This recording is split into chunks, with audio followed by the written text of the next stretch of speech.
Alright, before we get into the video, I'm going to talk to you guys about Futtrading.co.uk, our trading site that's there to help you guys make millions of coins throughout FIFA 22. We've already got people in the Discord that are sitting well over 5 million TP with millions of coins on their account, basically building and trading and doing whatever they want on this game without spending their hard-earned money on FIFA points. So what do you get for your money?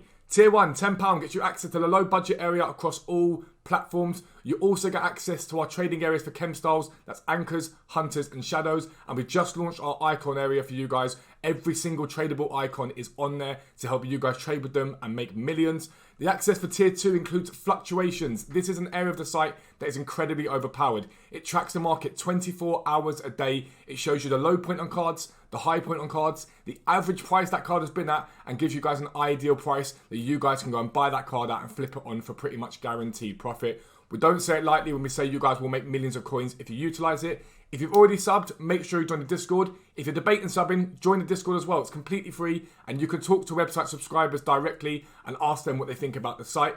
But for now, let's get into the video. Yo, what is up guys? Welcome back to a new video with me, Fuzzball40. As always, if you're new around here, please do consider subscribing down below. We're on the road to 40,000 subscribers. We've gained nearly 8,000 since FIFA 22 came out. Aim of the channel was to help you guys make coins and grind this game for free. So things like League SBCs, all that sort of stuff where you can get free packs, sort of unlimited along the game. So you haven't got to spend your hard-earned money on FIFA points. That is always the aim of this channel. So do subscribe down below if you want to get involved. But this video is all about how you trade with 6 PM content. Now, website subscribers, I've put together a massively in-depth, detailed guide for you guys today about how 6 PM trading can work, and it can be very, very effective. It's a very easy way to make coins. Now, what do we mean by 6 PM investing? There's two sort of types of it. The first of these is what some people call rash investing, which is, let's say, for example, you get a daily SBC or a sort of pack SBC, and it has certain requirements. People will go and buy players that match the requirements for those SBCs, so they can go and basically make coins out of it. So, for example, the Verratti SBC yesterday required rule breakers. A lot of people went and bought Tom Barkhausen, Rippart, and their value temporarily went up before stupid people started mass listing them and bringing their price down. But if you get in at the right times, you can make a lot of coins. I personally don't like rash investing. It's not something that I bother to do. I think there's a lot of risk in it, a lot of reliance on people not to list like sort of cards stupidly, which is basically what happens most of the time. But I prefer buying into specific players that are affected by the 6 PM content, and that is where I think most of your coins can be made. So basically, what you're looking out for is an SBC that's going to harm a player's price. It's going to bring down a player's price, and usually that is just temporary. So there are two very key examples we're going to talk about, and the first of this is this Foot Hero pack. It's important. This Foot Hero pack came out, it was about 200k. It required an 83 rated squad, an 85 rated squad, an 86 rated squad, a couple of informs in there. The majority of players on the game, 90-95%, were going to do this SBC. The moment this SBC dropped, the market in hero cards got absolutely hammered. And the example I'm going to give you is a card that I bought into, and that was Robbie Keane. He was 420,000 coins before that SBC dropped.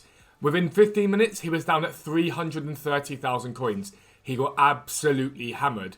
And that's a drop of 90,000 coins. It is far too big a drop. Why is that? Number one, not everyone's going to get Robbie Keane from that pack. You're going to get people mainly getting in Camposes, Dempsey's, Rickon. I mean, I got Dempsey from mine. They're the ones that people are going to get. They're not going to get the expensive ones 24/7. Outside of that, people that do get the hero cards or whatever they're going to do will rebuild their teams. So certain cards like Robbie Keane might get bought up. But a 90,000 coin drop in 15 minutes is far too much. So SBCs like that can really affect the market, and sort of in general cards like Foot Heroes will get hit because everyone can pack all of them. The second sort of one that's going to affect the market is something like this in N'Golo Kante. A lot of people did this card. It's a very sort of achievable card in terms of fodder, and his gold card was more expensive than this SBC, but not by masses, but it was more expensive.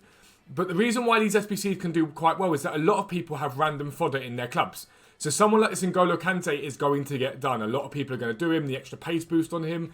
And all you've really got to do is look towards Twitter to see the hype about certain SBCs, certain cards, and that's usually a good sort of sign that those cards are going to be good to buy into. So the opposite cards that they go to, so Kante's gold card, for example.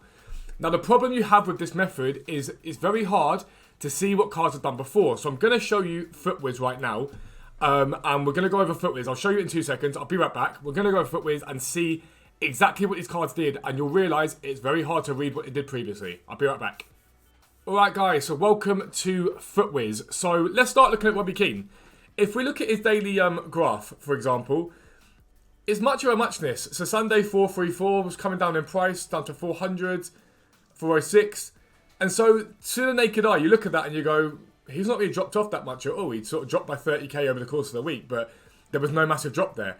And the reason for that is FootWiz gives you the daily average of those cards. It doesn't really look at the fact that Keane at that time got hammered by 70, 80, 90,000 coins. It's going to give you a daily average. And the drop in Keane was literally about half an hour long. I bought him, I waited, people bought him up, and he sold. I sold him at 390. He got back up to about 410 eventually, but I was happy at 390. So these cards don't really give you a sort of really good indication. Lars Ricken, for example, no real indication that he dropped off there at all. Freddie Ljungberg, no massive indication that he dropped off at all. Now, Ljungberg was buyable at about 82k, if I remember rightly, before bouncing to plus 100k. So where do we care about looking? We care about looking at the hourly graphs at 6 p.m. When those SBCs come out, this is what you care about. Because what this is going to show you is what the price was throughout the day and what low he got down to. And you can utilise these at any time. So for example, you know his high has been 98 today. At one point today, it was down at 85,000 coins. That was at 5 a.m. this morning. He got down to 85,000. So those of you in different time zones, you can utilise that and make good coins out of it. But let's say theoretically you're looking at Ljungberg on that day and he's 100k the whole way through. And then come 6 p.m, bang, you look at him on the market and he's 80,000 coins. That is what, 20% of his value just wiped off of him from that SBC. It is too much. It is way, way too much. Now, does that mean you go and buy 10 Ljungbergs and hope for a rise? You can do. But I'd advise just go and buy 2, 3, 4 of them and just hold them. So you can make yourself a very easy 40, 60, 80, 100k profit in a very short amount of time. And do sort of what is really basic trading because all the information you need is already there for you. N'Golo Kante, for example, this is his gold card.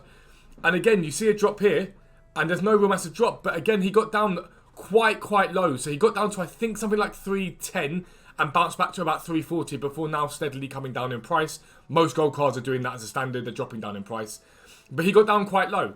And it's really easy to do, but it does require some guts. That's the long and short of it. It requires some balls to go and do it. Because there's a chance you think these cards won't bounce back. But the sheer amount of coins that they drop by is really usually quite a big giveaway. And my mentality is if a card's down by 20%, 25% in the space of about, I don't know, 15 minutes, half an hour, that to me is usually a good sign to buy. Really good time to buy. Now, I'd be mindful of this because Lars Ricken, for example, he got down to about 40,000 coins on Xbox. These are the cards I don't really like doing it with because someone like Ricken's going to get packed quite often based upon pack weight. He's going to get sort of hit relatively simplistically, relatively often. And so I wouldn't be interested in that. The cards you're really interested in are sort of these mid-tier cards, the likes of Ljungberg, the likes of Keane. Now, why am I telling you all this? In the code right now, there is a base icon pack. Now, that could be for icon swaps and a good chance of that. But EA are doing their best to try and drag the price of fodder up because it's not in their interest for fodder to be cheap. It puts people off buying packs. We could see a base icon pack tonight, tomorrow, at any point in this game.